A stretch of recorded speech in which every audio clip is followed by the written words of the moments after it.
La campagne diepoise pour se préparer. Depuis plusieurs mois, Édouard Lecomte récite ses gammes sur les chemins caillouteux.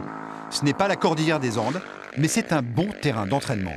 En Amérique du Sud, on rencontre des pistes larges et très roulantes, rapides. Donc venir s'entraîner dans ce type de chemin, c'est vraiment intéressant et judicieux. Et ça entraîne aussi notre regard à la vitesse, parce qu'il faut habituer ce regard à voir les obstacles arriver rapidement sur nous. Donc rouler vite dans ce genre de chemin, c'est intéressant.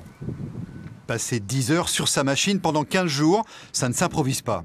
Alors, l'ancien triathlète s'est astreint à un programme physique spécifique. Édouard Lecomte est aujourd'hui un athlète avant d'être un motard. On passe 80% de notre journée debout sur la moto, donc les cuisses travaillent énormément. On fléchit pour amortir les trous, pour amortir les chocs.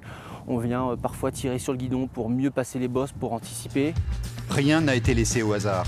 À l'exception du cadre, le Diepois a tout refait sur cette Yamaha 450. Une moto de compétition qui a déjà couru un Dakar. Pour Édouard, en revanche, ce sera une grande première. Et pour le bisu, l'important sera d'aller au bout.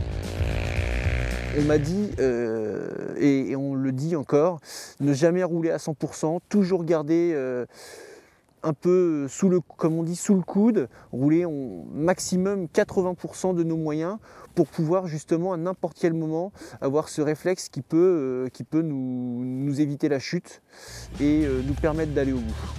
Sa moto quittera le sol français pour l'Argentine le 21 novembre. Il lui faudra ensuite patienter jusqu'au 4 janvier pour vivre pleinement son rêve.